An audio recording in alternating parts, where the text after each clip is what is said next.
നല്ല വരികൾക്ക് വലിയ ദാരിദ്ര്യം തന്നെയാണ് ഇപ്പോൾ.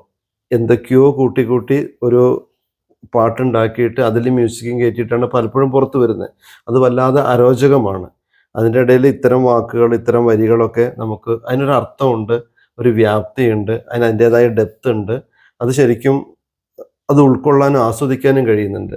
പണ്ടും അങ്ങനെയായിരുന്നല്ലോ. അതെ, വിരഹമല്ല ഒരു ശോകം വരും.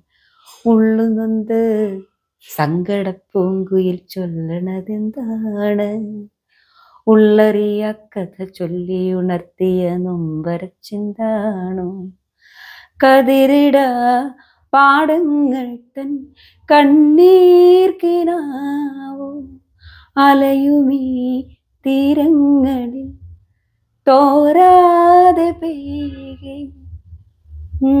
വരികള് മിസ്സാകുന്നുണ്ട്. തായ് നിൽപ്പാടും കണ്ണും നിറച്ചുകൊണ്ട്, അങ്ങനെ ഒരു പാട്ട്.